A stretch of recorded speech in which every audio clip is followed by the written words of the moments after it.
دوستو، سیلاب کا نام سنتے ہی دماغ میں ایک تصویر بن جاتی ہے: پانی کا طوفان، گھروں کا گرنا، فصلوں کا ڈوبنا اور انسانوں کا چیخنا۔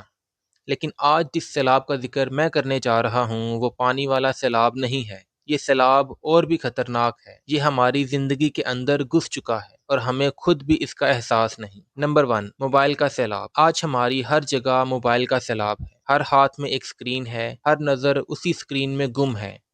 گھر والے پاس بیٹھے ہیں مگر ہم آن لائن لوگوں کے ساتھ ہنس رہے ہیں اور باتیں کر رہے ہیں۔ رشتے دھندلا گئے ہیں اور لگاؤ کسی ایپ یا کسی نوٹیفیکیشن کے ساتھ ہو گیا ہے۔ نمبر 2، رشتوں سے دوری۔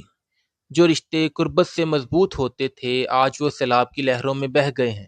ماں باپ پاس ہیں مگر ہم ان کی قدر نہیں کرتے کیونکہ ہمیں لگتا ہے کہ ہم جدید سوچ والے ہیں۔ ہماری یہ نام نہاد جدید سوچ ہم سے وہ جذبہ چھین لیتی ہے جو کہتی تھی کہ ماں باپ کے قدموں کے نیچے جنت ہے۔ نمبر 3، آسان زندگی کا سیلاب۔ آج ہم پیدل چلنا بے عزتی سمجھتے ہیں، خود کام کرنا مصیبت لگتا ہے اور باہر کا کھانا ہماری عادت بن چکا ہے۔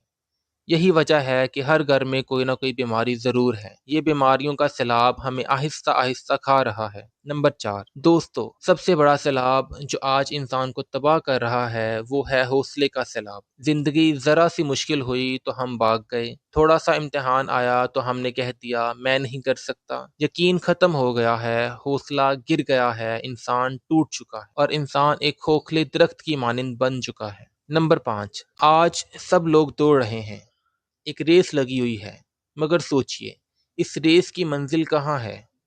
ہر کوئی بھاگ رہا ہے، دوسروں سے مقابلہ کر رہا ہے، حسد میں جل رہا ہے، مگر خود سے یہ سوال نہیں کرتا کہ میں کس طرف جا رہا ہوں۔ یہ سیلاب ہماری زندگی کا سب سے بڑا نقصان ہے۔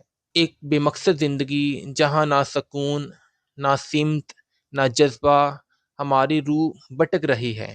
یہی وجہ ہے کہ انسان کے پاس سب کچھ ہونے کے باوجود بھی وہ خود کو اکیلا محسوس کرتا ہے۔ سیلاب اگر آئے تو صرف چیزیں بہہ جاتی ہیں، لیکن آج کا یہ سیلاب اگر زندگی میں داخل ہو جائے تو انسان اپنا وجود کھو دیتا ہے، اپنی انسانیت، اپنی روح، اپنا جذبہ گنوا دیتا ہے۔ اب وقت ہے کہ ہم اس سیلاب کے خلاف بند باندھیں، بند اپنی سوچ کا، اپنے ارادے کا، اپنی قدروں کا۔